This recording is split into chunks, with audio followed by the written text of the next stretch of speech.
Welcome to another episode of That Blind Tech Show with Brian, Serena, Jeff, and Marlon. We also want to direct you to our Facebook groups, That Blind Tech Show, along with the Blind Abilities Community Group and the Accessible Technology for the Blind and Visually Impaired Community Group as well. And if you're looking for work and searching for that new career, check out the Facebook group Career Resources for the Blind and Visually Impaired Community, where you can stay up to date on all the happenings coming out of That Blind Tech Show and Blind Abilities. Email us in at thatblindtechshow@gmail.com or at info@blindabilities.com. It's showtime. Hope you enjoy.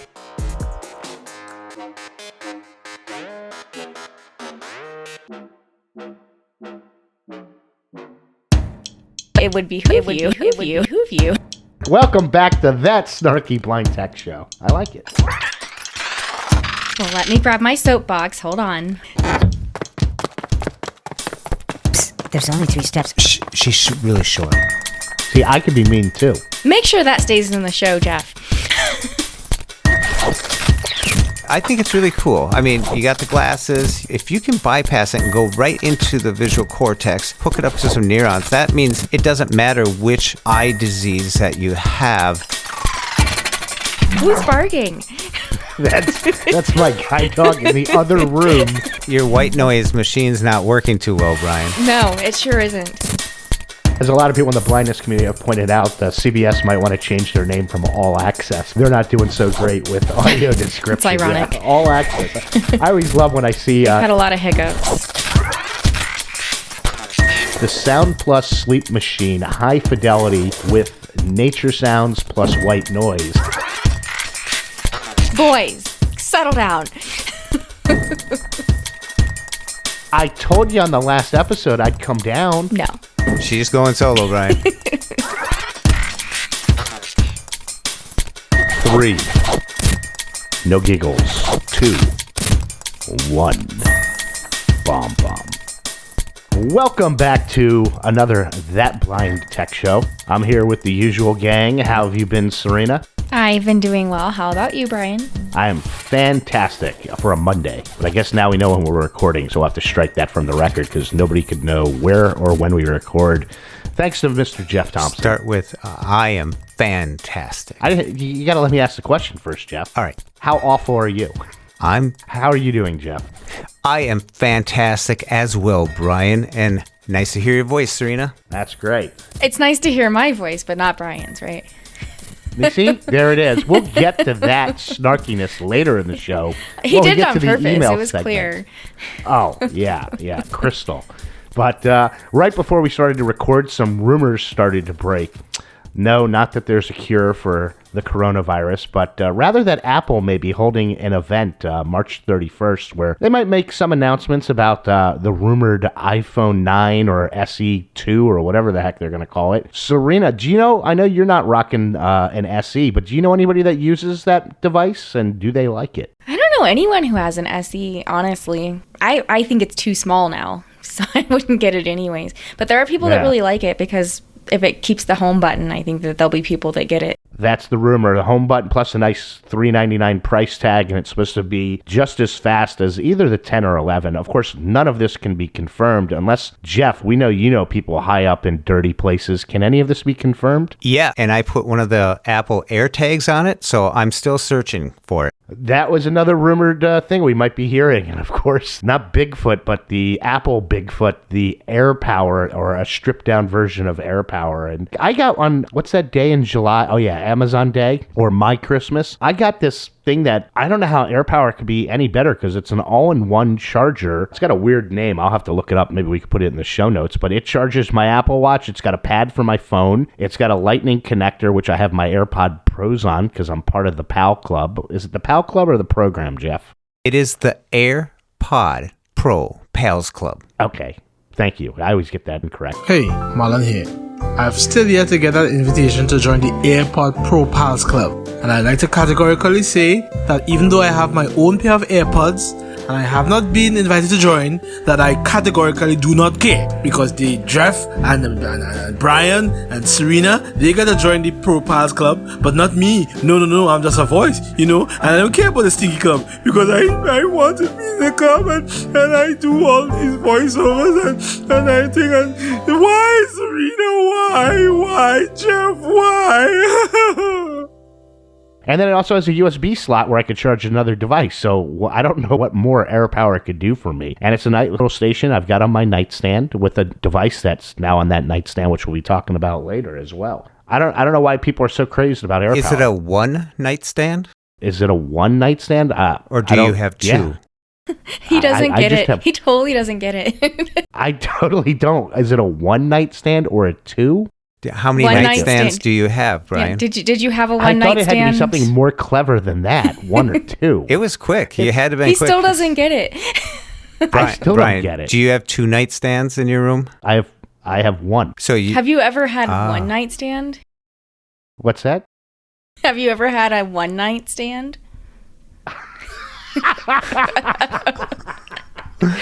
Wow. Oh my God, what's wrong with me, guys? What's wrong with me? Close the window, Brian. Sit down, Baldy. Hello, yes, you've reached the TVT store. How may I help you? Oh, I'm sorry, sir. We don't sell one-night stands. But we do have a special on smart cap, seeing that you're not all that bright. I mean, things have been slow here, but not that slow. No excuses. And, I claim to be this smart, clever, quick-wit guy, but I'm just as dumb as everybody else. What can I say? So unique, just like everybody else. A unique snowflake, maybe? Ooh, good one. I think it's 1-0, Serena. Yeah. See, Jeff, now I can't even talk. Thanks for ruining me for the rest of the episode. You broke Brian, Jeff. I didn't know that was possible. Right. You broke Brian. Some other exciting news in the blind tech world, that was that Aira has been bought by a investment group, Blue Diago, out of San Diego. I wonder where they came up with that name. But Jeff, you've done work with Aira on the show in the past. So what are your thoughts on Blue Diago, which we don't know a lot about, purchasing Aira? Yeah, the Blue Diago group has acquired Aira, and that's led by Troy Otello, who formerly was the COO of Aira for the last 5 years. That's the Chief Operating Officer, and now is the new CEO of Aira. So with this acquisition, Pragmatic Troy is what he called himself on the AiraCast podcast that just came out. And his message was that he wants Aira to have a long-time future and for it to be sustainable. So it looks like Aira's in good hands with Troy Otello at the helm now of Aira, the new CEO. Plus, Aira had some other breaking news that came out. Now, all Target stores across the United States are Aira Access locations where you can use Aira for free. Plus, Milwaukee County Transit Authority has made their area an Aira Access location as well. That means 5,000 bus stops, the City Hall, the zoo, and other locations in Milwaukee free to the explorer. As well as Wichita State University is now an Aira Access location. So with all this news coming out, it seems like they're still rolling on. As Troy said, nothing's changing. He just wants to make sure that it's sustainable and has a long-time future. Do they have public transportation in Milwaukee or a subway? Of course they do. How else is the Brew Crew going to get to their games? Okay, just checking. Serena, you've got sighted eyes on the premises. Do you even use Aira? Yes, I use Aira. I actually use the small business offer a lot because now I have my side business. So I use that small business offer a lot, and it comes in handy. So when the co-founder leaves or the CEO, like that's concerning. When we see that, I think it was November, December, where he had posted, because he's pretty public with his social media, that he was moving on to a different venture. I was like, wonder what's going on there. It'll be interesting to see what happens over the next year. But we always have to remember that Aira is a tool, and it shouldn't be something that we always come to completely rely upon. So we'll see what happens. Yeah, I shouldn't have gotten rid of my guide dog because I just walked down the street with Aira, no cane and everything. So you're saying that was premature? Yeah, a little bit. A little bit. Yeah. I used it today. I was at the store and we just went in to get a couple things. It was kind of neat to just hear all the little things. You know, I got a good idea what's there in the bakery area. And so I bought some cookies for my neighbor because, yeah, she's a nice lady and stuff. It's nice to gift her. She gave me a Valentine's card too, so that was kind of cool. And What'd Lori think of that? well, Lori answered the door. So that's how it is in Minnesota. Yeah, it's Minnesota nice. So that you guys take love thy neighbor very seriously. What are you implying over there, Brian? Jeez, that's There's how no rumors get started. implication. It's factual. for the last 9-10 years, I've done her driveway. She's 83, something like that. And she walked all the way up to my house in the snow and gave me a Valentine's card the other day. So it's just little things like that that make you feel like you're part of the neighborhood and stuff. And, you know, you care, you keep an eye out for them. I wish I had a neighbor as great as you, Jeff. You're in New York, Brian. You have like 17 million neighbors. You probably do have some great neighbors. They just don't express it to you. No, they do. I have 5 other apartments in my building. 4 of them are fantastic. One is... Drown them out with white noise, Brian. We'll get into that later. It was funny, Serena. Jeff and I were, measuring things yesterday. How many Wi-Fi networks he had compared to me. And Jeff, how many popped up on your phone? My router puts out 3, and I had all 3. A little different here in New York. I had 37 that my phone was picking up and everything. So that was a little weird. I was wondering, what kind of different names do people name routers? That would be pretty cool to go through the 30 and read the names. A lot of them don't really have names. A lot of them, it's like CenturyLink with a bunch of numbers, and you'd be surprised. Some of them are funny. What was the name? Bill something science guy? What was that guy's name? Bill Nye, the science guy. Somebody named theirs Bill Nye Wi-Fi guy. That's funny. Yeah, Hey, at that's least cute. you can find it.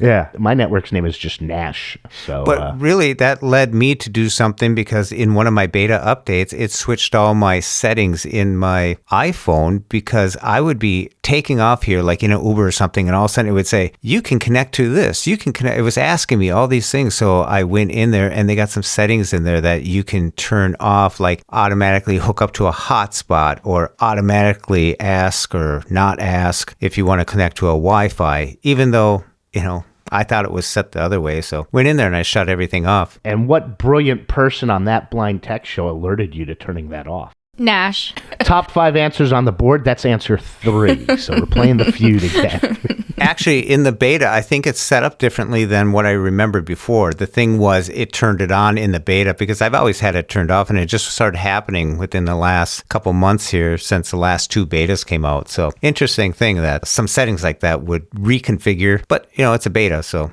I can't complain. That's true. You can complain. They'll just fall on deaf ears. Right. I mean, if I did complain, they would say, you're running a beta. We can't help you. It was really interesting today because, Serena, you forwarded me that email from Aira talking about the Horizon glasses. What'd you think about that? Oh, sorry, you caught me off guard, Jeff. I didn't know you were going there that fast. She's very emotional about it. We all are. No, I was actually pretty shocked because I actually just got the Horizon kit maybe 3-4 months ago. I just don't know how they're going to handle it because they did call me and left me a message and said, please give us a call so we can chat about this personally with you. And I tried to call them back, but I was on hold for too long than I had the time for. But they did also send an email where the title indicated that it seems like they're going to try to credit people back something. I'm not sure. I guess we'll find out more info as the weeks pass. But I know there's a lot of people that are extremely disappointed with this. And I get it. I get the technology is outdated and it's not able to be updated anymore. But I do wish that they would have maybe thought ahead and had a replacement already kind of in mind before completely cutting off that support for everyone. I guess you could say Horizon out with a T at the end, right? I'm one of those people. I've had the Horizon glasses kit. I got it last year at CSUN. Interesting timing. And I've really never used it. So I'm one of those people where I guess it doesn't affect too much. But I know there is a large segment of the community that does like using the glasses because the glasses, I believe, capture a wider frame than the iPhone. And then there's some people that are short that we may know of that they don't want to constantly be holding the phone up there, even if they have it in a lanyard. So it was nice to have options. I mean, I guess this makes business sense and everything, but for me personally, it doesn't really affect me that much. And as you two both like to point out, all I care about is myself. I'm fine with it. How about yourself there, Jeff? You just were using the $30 a month kit, right?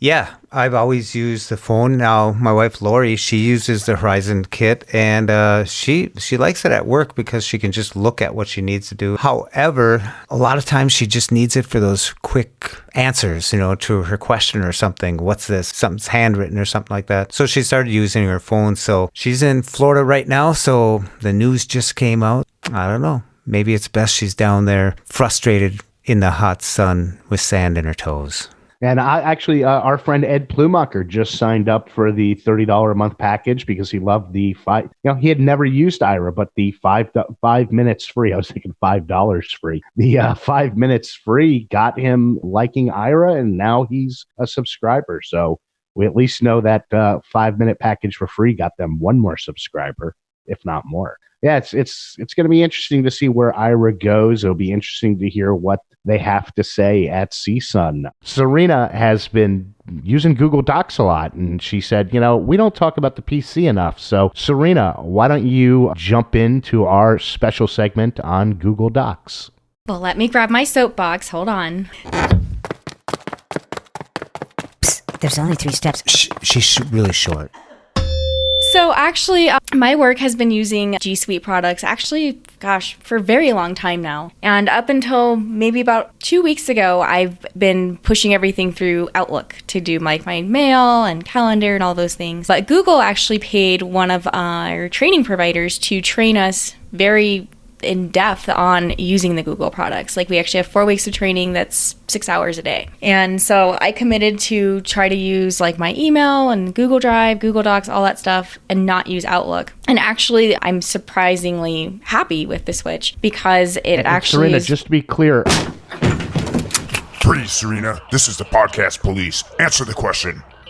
Are you using this on multiple devices or just on the PC? For work, on the PC. Okay, sorry. Go ahead. I got one question for you before you go on. Go ahead. When the trainer found out that there was a visually impaired person and they said that she has to use accessibility, did they scream for a second?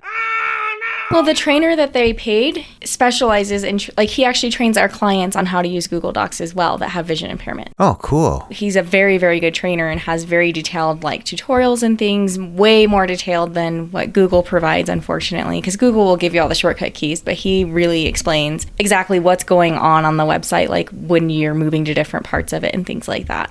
That's awesome. So I wanted to bring up Google Docs because, number one, the biggest rumor that we hear in our community is that the Google Docs and Gmail and all that is not accessible and that it's not usable. And there seems to be a really harsh kind of reluctance to even try to use it and open up to the possibility of approaching something a little bit differently. And I want to bring it up because one thing that our trainer did tell us is that I believe he said, I can't remember if it's starting this summer or the next summer, but Gmail's not going to allow you to port your emails into a third party like Outlook anymore. What about Apple Mail? What is it going to cease that? I know it's specifically Outlook right now, so I don't know what they have against Outlook, but I doubt that it would stop with mail because on your phone, it's probably going to be fine. And then I don't know what it'll be like, on the Mac and things like that. What about on Outlook on your Windows phone?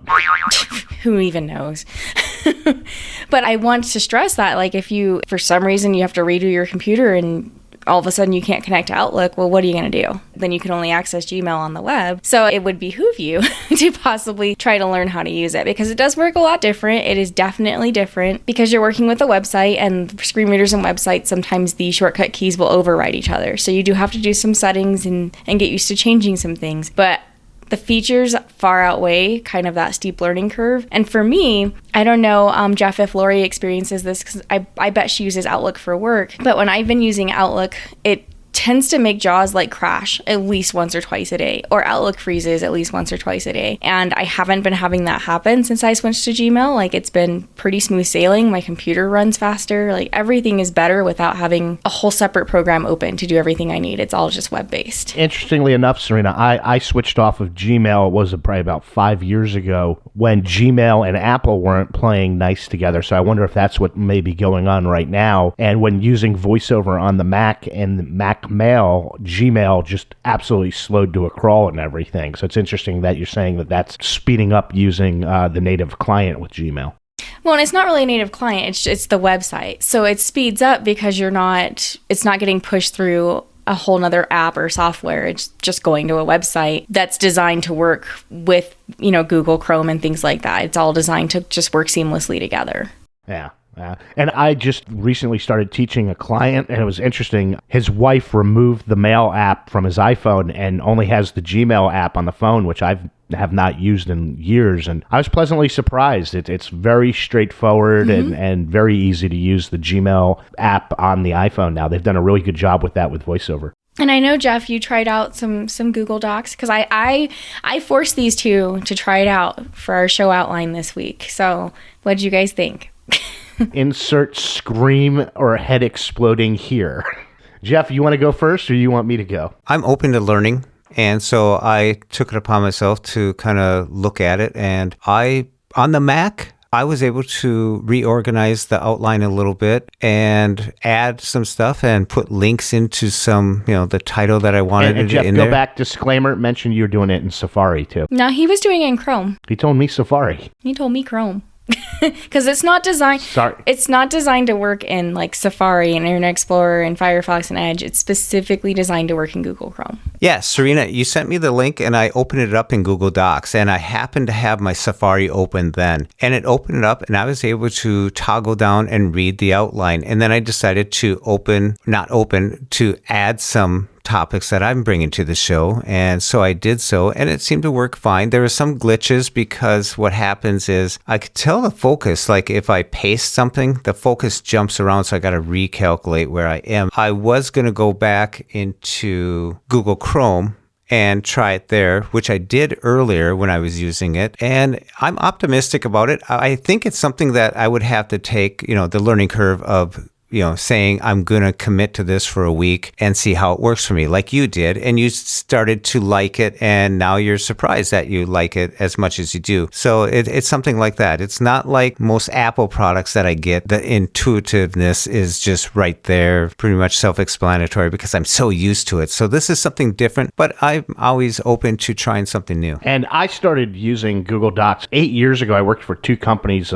freelance writing, where we had to use Google Docs, and they were completely inaccessible. I could not figure out. Unfortunately, my editors were real kind, and I would just email them, and they'd enter the notes that needed to be entered in Google Docs. So a lot of companies sometimes use Google Docs in the workplace, smaller companies. I decided to start with the iPhone, and the first thing I did was I wanted to add an article and a link to our outline in the Google Docs app on the iPhone, and it pasted it at the very top. I think it pasted it even before the show intro. So then what I did is I put focus by going line by line and then word by word to the front of the line, and then I went to select the text to remove it, and focus was way off and everything. So if anybody's using Google Docs on the iPhone, I'd love to learn how, because it just did not seem extremely intuitive. And then, like Jeff, I jumped over to the Mac and opened it in Safari. One thing that I was pleasantly surprised to see, Jeff's like, well, you could just select all and copy it and then paste it, into an email if you want to read it. And I was thinking it was going to, when I did the select all, I was thinking it was going to select all the font functions and everything. It did not. It just selected the text and the outline, so it did do that very well. And so I was able to paste it and just get to the meat of everything. But the issue that I saw in Safari was there was definitely some weird interaction issues, and I did notice this in Chrome as well, because I next went to Chrome, because I know Google Docs works best in Chrome, and it didn't seem to have, you couldn't tab around, which I don't really like tabbing around because that normally skips things, but hitting tab for me didn't seem to do much. And with QuickNav turned on and using my arrow keys, sometimes it would get me to the right area, but then you'd move somewhere and your focus would be in bold, italicized, and it's like, wait a minute, I just want to get back. It doesn't seem, and maybe there are some hotkeys that I just don't know yet, but I think, like I said, for me to spend the time to learn this, it's, well, is it worth it? How much am I going to use this? And then I was talking to Ed Plumacher, who we've had on the show before, who also teaches technology, and he says, yeah, we teach Google Docs on the PC all the time. We never, ever teach it on the iPhone or the Mac. He did say to me, Serena, that they've had a lot of good luck on the iPad with Google Docs, but you said you didn't really like it on the iPad. Is that correct? Yeah, I briefly tried it before we recorded today because I just wanted to see what that experience looked like. And I was looking at our outline and adding things and things like that, and I had the same focus issues that you had on the iPhone. As far as you think you're somewhere but you're not, and then when you try to select things, it selects it kind of weird. It selects more than you would think. I haven't played with it too much, but you're right. Like a lot of places use Google Docs. It's not small businesses anymore. Very, very large agencies are using them now because it's cheaper than other email solutions and things like that. And it comes with all these other bonus things. Or proprietary software. Yeah. Because I work for the state of Colorado, and all of our employees, like across the entire state, use it. So you're saying the state of Colorado is cheap? No, but they have to pay for it per user. And then a lot of education uses it too. It's a very portable platform where people can access it wherever they need to reliably. I think that it's important that people recognize that, especially if you're looking for employment or if you're going to be going to college and things like that, that it's going to be something you're going to come across. So you might as well try to get used to it now than later, because it's kind of the future of things as far as email and collaboration on documents and things like that. See, my issue with it is it may be fully accessible on the PC, but something that Jeff brought up, we don't understand why, if they're going to bring it to these other platforms and they want to make it work with a screen reader, why they have to have a set of its own keys, which you first have to learn, which could be fairly robust. It's a pretty robust program. Why can't they build in the keys that already work with VoiceOver that, most VoiceOver users or iPhone users know how to use? And that's my issue where Google says it's fully accessible. Well, because it's a website. So there's only so many things you can make a website do as far as shortcut keys go without them walking over the normal shortcut keys. Like that's life. Like it's not a separate piece of software that they can code it exactly how they want. They have to work within the parameters of the fact that you are literally on an internet website. And just like Word on the web. Yeah, that one is really weird. Yeah, it is. So there's a lot of areas here. I mean, we get VoiceOver, and one of the claims that people make is they buy Apple products because they get VoiceOver built into it. Well, a lot of K through 12 and now businesses are starting to use Google Docs because the affordability, it's almost built in. If you have internet, you can get it. You can access it. Just get yourself an email and boom, you have access to it. So I understand it. I wish this would all come together so someone could use an Apple product with free VoiceOver and then use Google Docs and free, because it is quite robust. I went through all the menus. There's a lot of stuff there. I didn't see anywhere where they had a list of commands. Now, there is something where you had to do, I forget the exact keys that you had to press to enable screen reader mode on the Mac. So there wasn't, once you press that, things did seem to work a little better. So you do have to hit those keys and everything. I don't know if using Chromevox makes this more accessible. I am not a Chromevox fan. And like I said, I don't use Google Chrome that much. Have you asked them about the Mac side and Chromevox at all, Serena? Have you gotten a chance? Couple of things. So the link that and Jeff will put in the show notes, that actually had all the shortcut keys as well as like how to set it up to make sure that the screen reader version is enabled. So there are shortcut keys, and then there's also a help menu that you can literally type in bold, and it'll you can search every single menu and key, and you don't have to memorize the shortcut keys either. So it's more robust than you're probably giving it credit for. And it is different. I'm not going to act like it's going to work exactly the same as if you opened Word and started typing. It's going to be different. But once you learn it, you know it. So when you're using it for work, that's a lot of stuff you're doing, and it's got to be pretty reliable if it's work documents. So I think it's just the learning curve goes. Well, ask him how much he charges, because maybe I'll pay him to teach I don't think he'll dedicate the time to it if you don't want to learn it. Why would I want to pay him to teach me if I didn't want to learn it? Brian, I'm open to learning new things. I've seen you pay for things on Amazon that you never use. Name one. Go in your closet. Are you kidding? There's monsters in there this late at night. I'm not going in there. And how much were those monsters? Well, I don't know. That's right. Yes, I am the monster that lives in Brian's closet. Yes, people think that I am trying to frighten him, but I am actually hiding from him because Brian is very scary. And I've been here for the past 33 years, and I really need to use the bathroom. Well, I'll get off my soapbox. I think it's unfair to the viewers to try to claim that it's not accessible when it viewers, who's watching listeners, us? Viewers, whatever.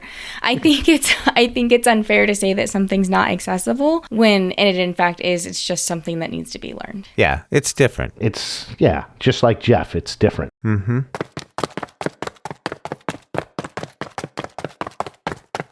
I'm off my soapbox. I'm done. Good job, Serena. Thank you. I'll just delete anything Brian said throughout that whole thing and put it nice and succinct, and we'll be out of there in 5 minutes. I'm kidding, Brian. I wasn't listening. What was your wise comment? You'll hear it in editing. Okay. So, from Google Docs to science. I was hoping we'd be further along in this. It was interesting that you found this article. But Jeff, I don't know, you're more excited that they installed a chip in this woman's eye, or the fact that she's able to play video games now? Actually, it bypasses the eye. It goes from the glasses to the camera to the chip that is installed into the brain, actually connecting up to neurons. And then it simulates a new form of vision, in a sense, that they learned. And they're doing tests on it. She's been doing it for the first 6 months. She did a few surgeries. And I guess, Serena, she played a video game. Well, I think it's pretty cool. I mean, I don't know how much, I could see it being almost overwhelming. Like, could you imagine if you went from being a total to all of a sudden having all this stuff just coming into your brain and trying to process it and figure out what's what, and then on top of it, I'm going to play a video game. I mean, I think it's promising. We'll see where it advances and what actual eye conditions it could help. Because a lot of the science that we've been seeing,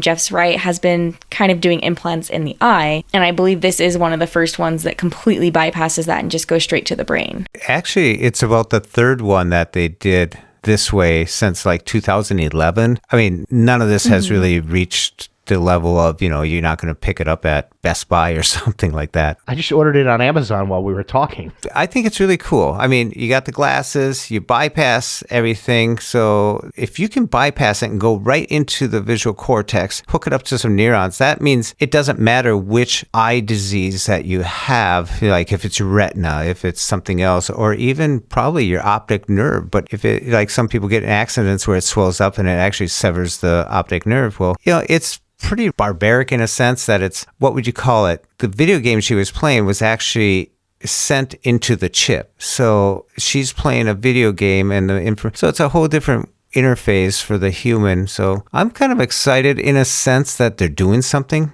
I mean, they want to take it further. They think they're quite a few years out before it really becomes something that we would relate to as seeing. I mean, they say they can see, but what we see or what we saw, this is a whole different picture. Yeah, and I'm not a science person, and if I understood this article correctly, what she was seeing was kind of like dots and lines, not the traditional, can't just see Jennifer Aniston and Sandra Bullock all over it and everything, but they've been doing a lot of things like this. I've heard about implementations like these a few years ago, and this was not for retinitis pigmentosa. What she had was a very long name, but I know they've been doing some implants in the brain with some beta patients for retinitis pigmentosa. I don't think it's really come that far and everything. Nobody has gotten vision completely restored, unless, like on our last show, you got hit by a car, but nobody's had brain surgery or a chip implanted and had their vision restored. Jeff, serious question for you. If this is something that comes to fruition, when you get a headache, would you also get an eye ache? It bypasses the eye. Oh, okay. Good to know.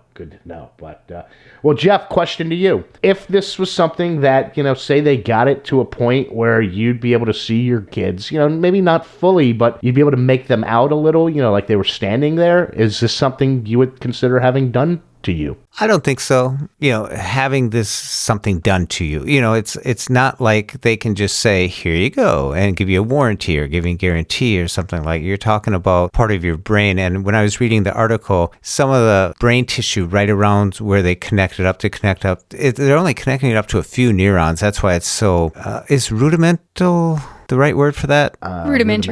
Rudimentary, when all you're getting is like a couple Pac-Men to build up this imagery that you have to reinterpretate into what is out there. So then you're just reinterpreting. It's like me jumping into Google Docs for the first time. It's going to take a while. But in this case here, I don't know if I want to go to rudimentary type of vision and be a science guinea pig. If they come out with something that actually says, yeah, you got color, you got this, it's vivid, you just don't have peripheral, it's more of a straight in front of you, like looking through a hole of a apartment door, that I don't know. I think it has to come to another level of acceptance amongst, the commoners, I guess. So you're looking for the 4K version, is what I'm hearing. Yeah, and now we know where Jeff draws the line. He'll run the beta on his iPhone, but not in his brain. It's probably the smart thing. Serena, how about yourself? What level would they need to get to where this would be something you'd consider having something installed in your brain so you could see? I don't know that there's any level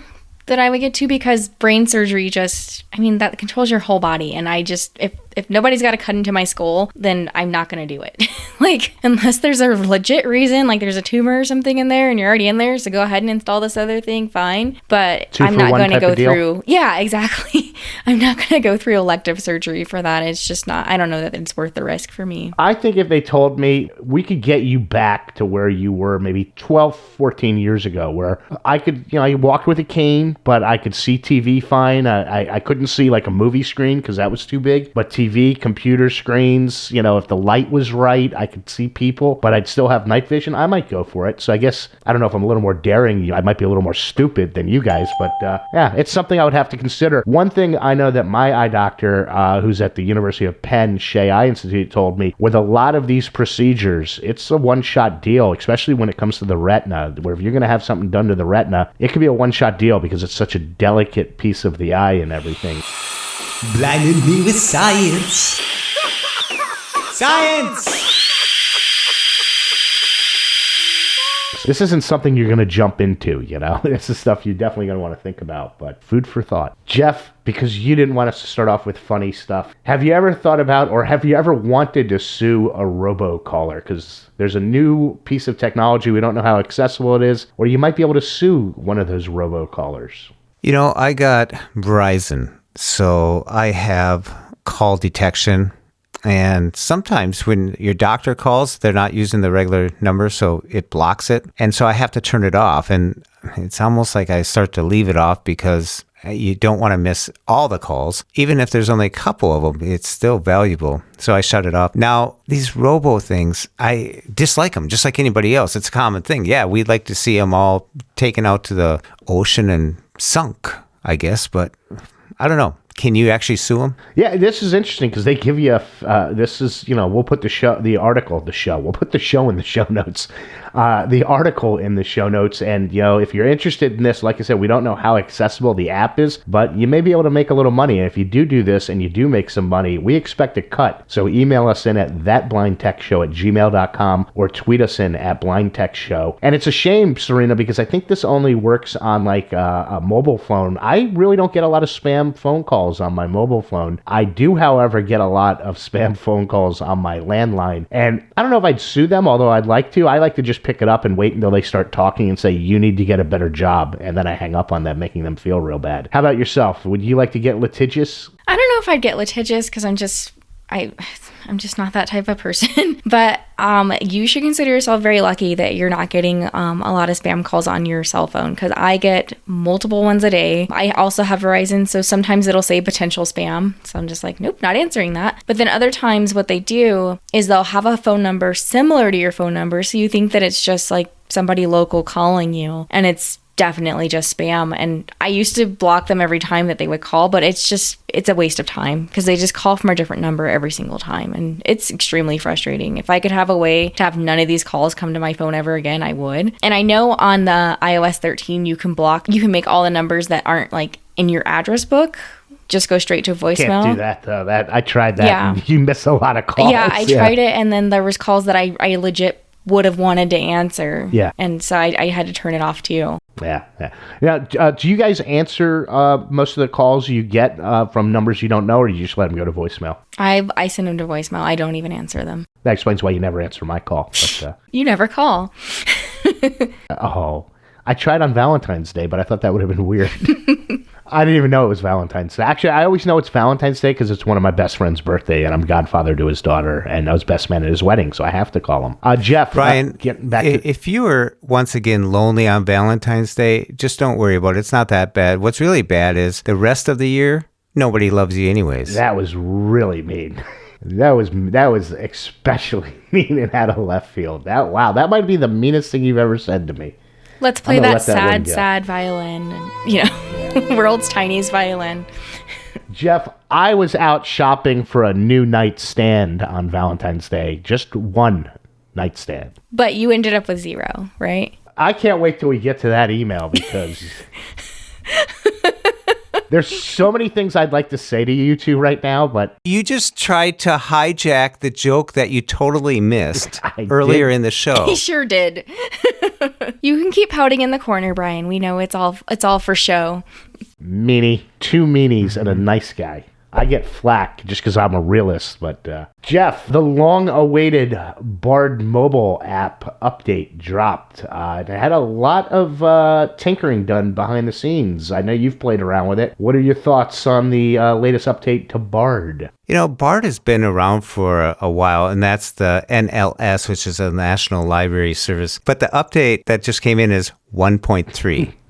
I thought that was like, oh, wow. I didn't notice that. Is that number 3 in like 5 years? But this one, I really think that they got someone in there that said, hey, why don't we have AirPlay button right here? And now you can send it to any device right from the app. And the other really neat thing is you can download simultaneously up to 3 books right in a row. So if you're going through it. The other thing is, say you're looking up a book and you got the book there. You can, in your rotary dial, set it for action. And if you flick, it'll say display all books by this author, or all books in this category, or you can flick up again and it'll say download. So it's really intuitive. It's once you get the hang of this, you just clicking away, you can do a lot. You used to have to go back and search, and then you get a list that you go through. And in that list, it used to have Braille and audio. So you'd have to, swipe. Now you can go into the settings, and what it shows you, you can determine, I don't want to see any Braille, or I don't want to see any audio. Well, if you click both of them, you won't get anything, but you get to make a choice there. So I think that's really cool features. And, they've had some other features in there, but when I was in there, I turned it on to dark mode. It's kind of they have like 4 or 5 different contrasts. So I was just playing with it to see if it made a difference for me. And I think it's pretty robust that you have these options now to use it in a way that you can really personalize it. And I think you can really search for things a lot quicker. Yeah, it's almost as if Bard actually got somebody that uses an iPhone to say, you know what this needs? And I am a voice stream user, because the one feature that they still didn't add, which maybe it'll come eventually, is when you use multiple devices, I just need my content to automatically sync up so I can start listening on an iPhone, continue listening from where I left off on an iPad. And from what I believe, you still can't do that on Bard. Serena, are you a Bard user? I am, and I checked out the update this morning, and I was actually pretty impressed with it as well. I think it brings it in line with like the Audible app as far as being able to easily discover things. Mm-hmm. The only thing that I think would make it better, because sometimes you finish a book and you're like, oh, now what do I read? It would be awesome if they figured out a way to have some recommendations that they could provide to you, like some things you might like kind of thing. That would be the biggest thing I think that they could bring to it. Yeah. Brian, when you mentioned voice stream, that means that you have actually selected that Bookshare now feeds into there for you. Yes, correct. Yeah, I have a Bookshare membership. You subscribe to Bookshare, so that's why. Yeah. So VoiceStream is actually like a player, where Bard is a service from the National Library Service, and that's their app. Correct. Yeah. So there's a difference. Yeah. And the reason I also enjoy VoiceStream, because I do have the Bookshare membership, is I could load my MP3 audio described content in there. And, I have Bard on my phone. I've just transitioned. And don't get me wrong, I thought this was a great update from Bard. There were just a couple new other features I'd like to see. And it is about Bard. Yeah. That made no sense. No, we bring up Bard and we're talking about it, and you just keep going back to VoiceStream, how good it is with Bookshare and stuff. Well, I want people to know there I just thought it was a neat update. 1.3 in there. I think it's pretty good. It made a lot of airwaves. People were sharing it and people were talking about it, because I think it's impressive for Bard. Maybe this is a step in the right direction. Yeah. Serena, you have to inform me, what is the Hulu Brain Trust? Oh, as though you'd want to be a part of it since you love Hulu so much, right? No, I just want to know what it is, because I clicked on it and it didn't tell me anything. So the other day I was scrolling through my 280 unread emails, and I received an email from Hulu asking if I wanted to join the Hulu Brain Trust, as they call it. What it is, honestly, a way to give Hulu your feedback, and kind of almost like a private network in a way. So to join it, you have to take this really long survey. And then when you're done with the survey, they enter you to possibly win like a $25 gift card or whatever. But then once you're in it, there's discussion boards and things like that you can post to. They ask your opinion on, like I took a survey on like a new Hulu original that they are trying to figure out the title of and things like that. There's all kinds of different surveys, and all of them have it where if you take the survey, you're entered to, like every month they give away so many gift cards to people who did the different activities and things like that. The main reason I joined it though is, and I already posted something to the forum because they have a whole thing where they ask you, tell us what you'd like to see improved and blah, blah, blah. So I told them about the audio description piece, how it's a little bit frustrating that shows that, and I know, from our previous podcast with Roy Samuelson, that there's a lot of like licensing and things that goes behind it. But the frustration with if a show airs with audio description and then you want to watch it the next day on Hulu, the audio description is not there. Or if like a whole season is described, like some ABC shows, for example, like Modern Family or Fresh Off the Boat, and then you go to watch it on Hulu, the description's not there either. So I posted that, and I'm going to keep advocating for us through that because I know that they see it, because it's a very small community from what I can tell. It doesn't seem to have thousands of people in it, and we'll see what happens from it, but I'll let you know if I get any free gift cards. Keep us informed. The reason I probably didn't get the email is I canceled my Hulu membership right before my month free trial expired, because I have so many streaming services and I have cable that it just wasn't for me. So let us know if you hear anything on that. And on a non-related Hulu note, something that's just the strangeness of audio description. I'm really into this show that airs on AMC on cable called, what the heck's the name of the show? A show called Yeah.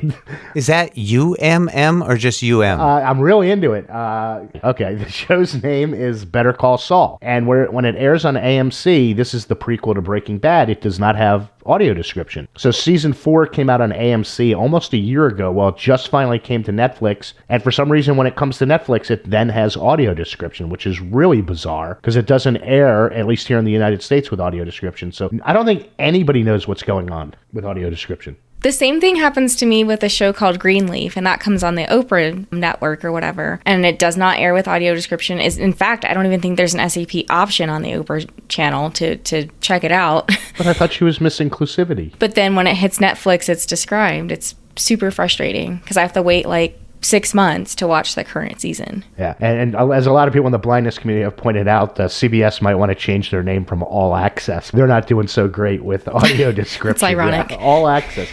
I always love when I see... I've had a lot of hiccups. When I see an app update that talks about access for everybody, and then I go and look, and it's just very poor with voiceover or something. So new products. It's always my favorite part of the show when we get to talk about new great products that we discover. And I recently got, because I have a neighbor situation, and you can listen to the full demo that we're going to be putting out under Blind Abilities and hopefully That Blind Tech Show, of the Sound Plus Sleep Machine, high fidelity with nature sounds plus white noise. And it's a really cool device. A lot of us in the blindness community, not all of us, because all of us are different, but a lot of us, we're very in tune to sound, and stuff distracts us, whether it's a loud neighbor, airplane noise, city noise, any kind of distracting noise. And I got this device which you can listen to some of the great sounds that they have on this machine, like waterfalls, ocean sounds, train sounds, white noise sounds. And I've been sleeping better most nights with this thing turned on as it drains out the noise above me. And with my loud neighbor situation, you'd be amazed at how loud this device gets, but it is drowning out the loud neighbor, which is the most important thing, because I think I've decided I'm going to re-up my lease now that I could drown that person out. So if sound is something, or you have a noise situation that is keeping you up at night or distracting you, definitely check this device out. It is well worth the money. I, in fact, bought a second one, so I've got one in 2 different rooms now where the noise is worse and everything. But big fan of the product, and listen to the full demo that Jeff's going to put out there. So, Brian, I have a question, because I'm in my own house. It's pretty quiet, but when I travel and I'm in like a hotel room, that's where I especially what was that? What was that noise? Is it pretty portable? Could it be something you could travel with, or not so much? Great question. Now, the main device which I got, which was their high-end one, retails for about $75 US. Supposedly, they have a mini one of that is a travel one they built. That one I did not get. The company sent me one to test out, a different device, and this one you could definitely travel with. It's kind of an octangular shape. Trying to think what I could compare this one to size-wise. It's probably the size of maybe an Echo Dot, maybe a little bigger, a little thicker than an Echo Dot. Or like an Apple TV. Yeah, a little thicker than an Apple TV, but about that size. And the great thing about this one is it has an AC adapter, but it also can plug into just a USB slot. And this is something you could put in a carry-on bag, and it's just white noise. This one did not have the nature sounds. I did demo this as well, but it's got like 8 or 9 or 10 different white noise sounds, and it doesn't get as loud as the main one, but it does a good enough job where I've just had this one on, and because I get a lot of hallway noise, people in my hallway seem to be a little noisy at times because they're talking and it just echoes and reverberates through the front door. And when you're watching TV and you're just listening to it, you're so in tune to it, I just turn it on and it does a great job of taking care of the noise. So I think if you're traveling and you're in a hotel and you think that noise, and this one I think retails for about $45 US, and all these products are on Amazon. We'll have the links in the show notes. But big fan of the product. The company, we have their phone number, which we'll include in the demo. And if you have any questions, I explained to them about the blindness community and how we are with sound, and they thought it was fascinating. And it's just a couple of guys that run the company, and they're like, hey, we want to hear from you. You ever have any problems with a product, you send it back. And they seemed like a customer first company, which was really cool. I can imagine your neighbors complaining about all this white noise coming from your apartment.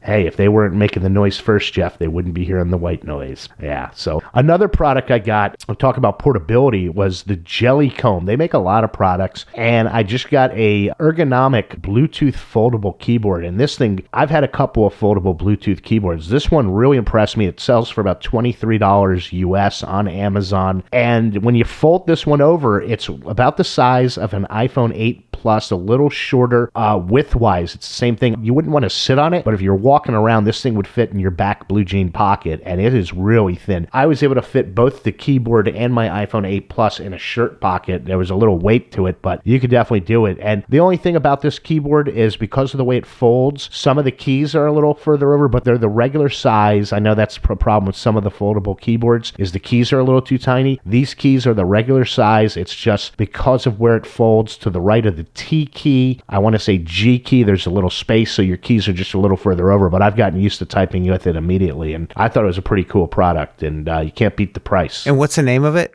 Jelly Comb. Jelly Comb is the company. Jelly Comb, it's 2 words, JELLYCOMB, ultra slim ergonomic Bluetooth keyboard. Now, if that's not a mouthful. And I sent you the link. We'll put the link in the show notes and everything. Great. So we asked a question on the last podcast, what has the European Union done for the blind, visually impaired community? And we weren't saying they haven't done anything. We were just curious if they had. And sure enough, we got a great email in, probably the best email we've ever gotten at thatblindtechshow@gmail.com. Just fantastic email. And the first part of the email was answering our question that the EU has made it so that in the European nations that pill prescription bottles must have Braille in them. I imagine that's if you ask for it. But Jeff, have you ever gotten a prescription bottle here in the United States with Braille on it? You know, it's funny you bring that up. I know you want to get to the latter half of that.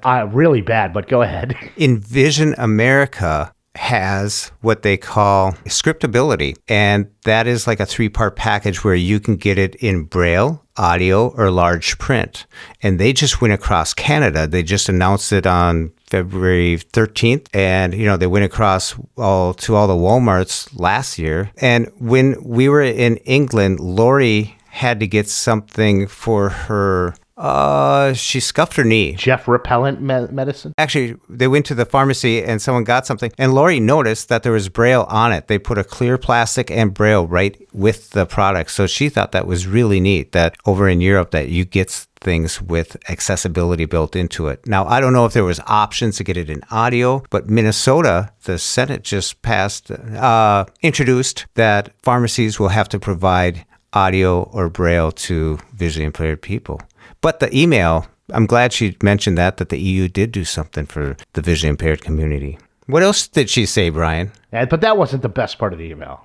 She noticed, and it's funny because we've done 30, 40, 50, 60 podcasts, and I never noticed because I'm such a good guy that you guys are pretty mean to me, which I did notice in this episode. Thanks for pointing this out, Emmy, because she went on to write, and be kind to Brian, because he's the best, which I thought was fantastic. Did she say be kind of Brian? Be kinder to Brian. Kinder. I think it was kinder. Oh. Was it kind or kinder? I don't know. Did you have it tattooed on your arm already? I had he's the best, but they forgot to put Brian and they wrote Jeff, which really annoyed me. So, but then she did go on to say, here in Finland, I don't think they do sarcasm in Finland, because she did go on to say, when we say something, we mean it, and here on That Blind Tech Show, we like to give each other a hard time. So even though they're being mean to me, I'm cool with the self-deprecating humor, because I could take it, but I could also dish it out. So, although they were extremely mean to me, I don't know if it'll make the show, because it was so unbelievably mean. And somebody else recently pointed out how mean you are to me, Jeff. Who was that? That was Lori. So I'm picking up on a theme here. Maybe I got to pay more attention to what's going on. So we appreciate the email, Emmy. It was great. They're really not that mean. I noticed Serena's being quiet. I think she's trying not to get looped in here. Serena, do you have anything to say to me? Any apologies or anything? No apologies. That's how you know we like you. Like if I'm ever just super quiet and I don't say anything to you, that's when you know that like something's up. Yeah. I'm only mean to the people that are closest to me. Well, with that in mind, we actually love this guy. It's so true. But if you really think about it, though, like we treat strangers like the best, but then the people that are closest to us is the ones that sometimes sees our more snarky, sarcastic side. Yeah. Leave Brian Fischler alone. He's a human being. And if anybody's mean to Brian, they have to answer to me. Leave Brian alone. Why are you so mean to him?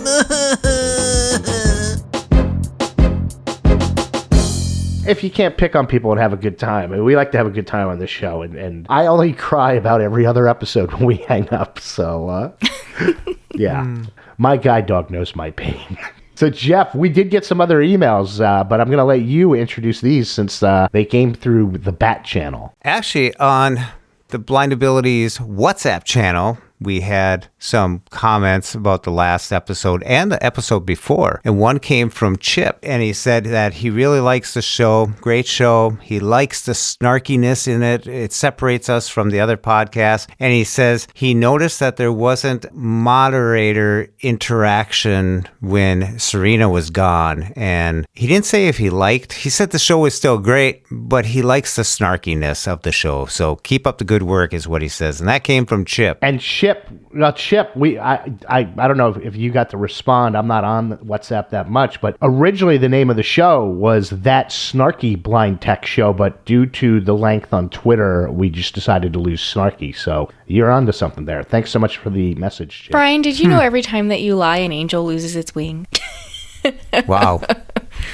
There's a bunch of grounded angels. All I see is death. Welcome back to That Snarky Blind Tech Show. I like it. This is the one-man show here. Keep going, Brian. Keep going. No, Jeff. You had paused as if you were waiting. Do it for Finland. Do it for Finland. Speaking of trivia, do you know what it's the 40-year anniversary of, Jeff? The 40-year anniversary of what? The greatest upset in the history of sports. Miracle. The Miracle on Ice. But 40 plus 2 days is the 40-year anniversary of us actually winning the gold medal, beating who? Finland. Mm-hmm. So Finland makes the show twice. But Jeff, I believe we had another message, didn't we? Yeah, we did. Randy reiterated she loves the sarcasm. Don't ever stop the sarcasm. Thank you, Randy. Thank you, Chip. And Emmy, thanks for listening to That Blind Tech Show. Thanks all for the emails. Jeff, every time that you call out like a specific person, it just feels so awkward. Like, didn't it? No, it sounded like, when it's like late night and they're like, send in your love song requests. That's what you sounded like right there. This is going out to Emmy in Finland because we know you're listening. And Emmy, what's with Brian? I don't know. Obviously, she's confused. We've just lost like our 12 listeners now. I haven't even mentioned Janelle yet. That's the one. Janelle in Trinidad. Janelle. Have a good night, Janelle. We'll talk later. We've had a lot of, we may have to start posting stuff on Facebook because a lot of people have been joining the group. So, excuse me, yes. Brian, Do you know that I post probably 40 things a week? Not in that blind tech show. On You're doing Facebook. Blind abilities. When are you going to post something good? See, I could be mean too. Make sure that stays in the show, Jeff. Oh, and Serena could be the meanest of all. Honest. I'm honest. How often does Trey say, mean mommy, mean mommy? He doesn't. He does say I hurt his feelings, but Getting back to Facebook before Jeff had to talk about how much he posts. And by the way, Jeff, quantity never beats quality. So, Brian, I don't think you've ever made a post to Facebook. are you kidding? I posted today about how to prove the Astros aren't cheating still. Or does that not count? No, I mean, to Facebook groups. I mean, you're all usually, anyways. I've posted. It's just been a while, so I should post. You are correct. I have been neglectful in my Facebook posting duties. No, I've noticed the more active I get on Facebook and the more interaction I get, the more I have to get back on because the comments and notifications and people wanting to join. That's how they get you addicted, dude. Jeff, I promise to post more on the Facebook group. But join us on Facebook at That Blind Check Show. Hopefully, Jeff will let me get through this. Did you say check show? I don't know. You'll have to check the recording and let me know. So if I did, join us on the Facebook in That Blind Tech only once show, and on the Twitter at Blind Tech Show, because there weren't enough characters, and you can email us in as well, and maybe your email will get read on the show if it's nice. Now, we read the nasty ones every now and then. We just haven't gotten any nasty ones in a while. Serena, what do you have coming up? We know you got the leadership coming up, but conference where maybe they'll teach you to be nicer to people, but besides that, what do you got? Oh, no. I hope somebody writes in and says that you're mean to us next. Oh, I'm never mean. I'm always pleasant. I'm a unique little snowflake. And another angel just lost its wings. Yeah, Brian, when you're on That Blind Tech Show, is it like a furlough or something for you? They take me back to solitary confinement after every show ends. Back to your work time. release. This is yard time. I'm in the yard. I'm going to have to get a Brian Fischler white noise machine to drown out Brian Oh my goodness. Fischler. No, that would be me just making noise. So what kind of noises do you want me to make, Jeff? I've edited too many noises I feel like of you that's a that loaded can't question. make the show. And why do you feel the need, Jeff, to interrupt Serena time where she's talking about her stuff? Because you guys dabbled along too long. It was like, hey, You're still interrupting. I'm not. You asked me a question. You're interrupting more. Shut it. Boys, settle down. In all seriousness, no. The only thing I have going on is planning for that leadership program. It's my first solo trip, so we'll see how that all goes. What do you mean your first solo trip? I've never gone anywhere completely by myself where I wasn't visiting like a family member or something on the other side of things. Like this is the first time I've ever taken a trip by myself. I told you on the last episode I'd come down. No. She's going solo, Brian. If I was stranded on an island with Brian, it'd just give me more incentive to get off the island. By the way, I did see an excellent movie with described video. That's good, What the heck was the Brian. name of it? Do you want a pat on the back? I mean, what other kind of movies do you watch?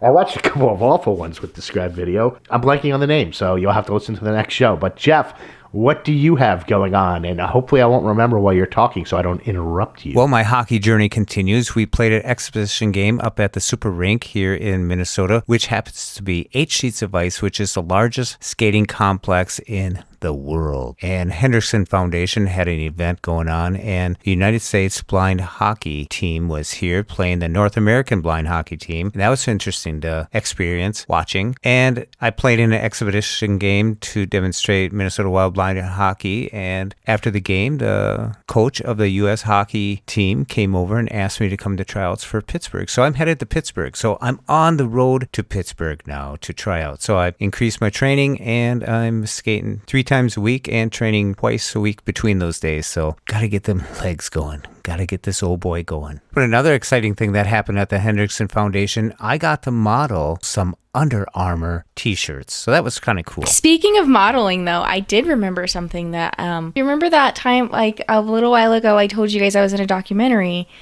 Well, they sent me the link to watch it with audio description, which I'm not even sure if I'm allowed to say who did the audio description yet because it hasn't been officially released. But it's one of my favorite people. But I'm afraid to watch Does his name rhyme with boy? I can't say because I don't know if I'm going to get sued. I'm just afraid to watch it. I've had the link for almost a week and I'm too scared to watch it. Is that silly? Just send it to me. I'll audio describe it for you. No, it's described. I'm just like, I don't know. Really? You know, it's those of us who have acted a lot or performed don't like watching our performances. I would make my Uber driver pull over and let me watch it. You know, I would. Well, I don't know how I look on the. It's one thing to be on the podcast and just hear your voice, but it's another to have like the visuals too. Just have that sit down moment with Trey and say, Trey, be honest. Because, you know, kids are honest. I do get to go to the governor's mansion to watch it, though, in April. Oh, wow. Yeah. Who's barking? That's my guide dog in the other room, asleep. Jeez. Your white noise machine's not working too well, Brian. No, it sure isn't. It's not turned on. I can't have it on when we're doing the pod. So you're the loud neighbor. I think so. That's what it is. He turns his white noise machine up to 10. Wes, roll over. Come on, we're I recording can here, see buddy. the landlord coming through the door. Could you stop that waterfall, please? He just left. Yeah. Roll over, buddy. Finally, Serena, now we can have a good show. Welcome to That Blind Tech Show -1. I had to take the headphone. I have noise-canceling headphones on, so I had to take it off of one ear to make sure it was coming from inside. So, were you wearing those when your white noise machine was on? Is that kind of redundant? No, my ears are sweating. Your ears are sweating? They're not sweating. They're just not... Are there even glands I do in not your need ears to know sweat? this. I can't wear these for long periods of time. I don't want to hear about moist ears. It's not what you said last night. So, Brian, what do you have going on? Thank you, Serena. It's so nice to be asked. And I heard what you said to Jeff. That was naughty. Right, it was. Especially with a one-night stand still there. I am going to be nightstand shopping. No. I may be. I don't know. You know, I want to get a smart one-night stand. Yeah. I still don't think he gets the joke. I get the joke, for crying out loud. I did not the first 100 times, but the 101st time I started to, sink in. You are a comedian, though, right? Just because I don't get something. Just remind us. Yeah, Come on. Remind us. So I actually have to work on material for my LA shows. I got to get ready for CSUN. Yeah, you do. That'll keep you busy. Trust me, one night stand is not making the bid. I think it should. It's actually really good. Also, it should be the name of your show. my good buddy's been filming a documentary series for the Netflix, and he had me on one of the episodes that they've cut together, and it went really good, and they're going to have me back for the next episode, which is really cool. What's it called? Is it audio described? It will be when it comes out. It hasn't been released yet. They've been editing. Is it audio described with someone that rhymes with Moy Malmison? I don't know because it hasn't been done yet, but it's called. Okay. You had to put me on the spot. I can't remember anything. I'm having senior moments. It sounds pretty good though, Brian. Well, what's it about? Well, this next episode, they got somebody because he's low vision, and the village. Even if you've lived here your whole life, nobody knows where they're going in the village. Are there people in the village? There are people. The village people. So you're part of the village people. Yeah, Mr. Interruptus. Jeffrey, did you take your Adderall today? He's waking up now. Jeez. He's waking up. He likes having high energy at the end of the show. That's right. So, because he's excited it's almost over. He's going to have some GPS thing, because he doesn't really use technology on that show that much. That doesn't exist yet? You asked me to explain it to you, and then you didn't listen. That and was you just actually rambled me over that asked, everybody. not Jeff. Yeah, that was extremely mean. Well, anyways, now I'm not telling you. Jeff, turn off. You're not allowed to listen. Anyway, it's a show about people with disabilities, and it's R-rated, so Serena won't want to watch it. And me and this other comic are going to be sitting in a diner waiting for him as he scrambles around the village, just making fun of him and about, different things. So we got to be really mean, which I'm capable of doing that. So got to film that. I think we're filming on Friday, which will be really cool. And it's not even filmed yet. No, I told you we're filming. Why do I feel like you're so judgy right now, Mr. Thompson? I told you we're filming. We filmed the first 2 episodes. I was in the second episode. Ah, okay. And we're going to plug Laugh for Sight, which will be cool. And it's going to be on Netflix, which is cool, later this year. I forget the name of it. And the movie, I can't remember the name, but it was a James Franco movie that came out in 2017. It was fantastic. And I'll have to come up with the names of both this show and the name of the movie for the next one. But yeah. One Night Stand. No, Jeff. You need to get out. Yeah, you had one funny joke that I didn't get. You get one shot. I'll never. You get one shot. Yeah, easy, Eminem. But yeah, so you got that going on, and the important stuff, preparing for fantasy baseball season as well. Doing my rankings and getting my drafts out there. You see, I'm seeing the meanness. You're just mean all the time, Jeff. Do you really see the meanness, though, Brian? Do you really see it? I feel the meanness. Worse, I feel it. Should I describe the meanness? No, Jeff. Keep picking on us. You're the one doing the picking. Body sling. You're doing the picking. Just mean. I'm a picking. She's grinning. And we out of here. You told me when we started this show it'd be a safe space, and it is. I just want to thank all you listeners out there for paying attention to us while we just wander off down that yellow brick road. Have the end credits rolled yet? I think so. It's almost over. What are you still doing here listening? The show is over. Go home. Go to sleep. That's right. I feel like it's the end of Ferris Bueller's Day Off when he walks out after the credits. What are you doing here? The movie's over. Go home. I feel like this is the third time in a row you have found a way to mention that movie on the podcast. It's one of my favorite movies. And now it's off to see sun, and we are out. There's a T. There's a T? I said out. I heard ow. I heard ow. And now it's off to see sun, and we are out. Be sure to follow That Blind Tech Show on Twitter at Blind Tech Show and drop us an email at thatblindtechshow@gmail.com. I want to thank you all for listening. We hope you enjoyed. And until next time, bye-bye.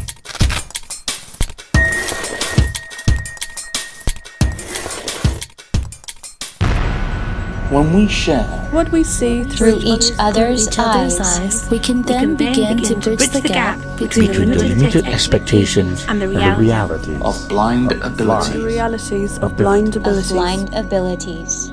For more podcasts with a blindness perspective, check us out on the web at www.blindabilities.com, on Twitter at blindabilities. Download our app from the App Store, blindabilities, that's 2 words, or send us an email at info@blindabilities.com.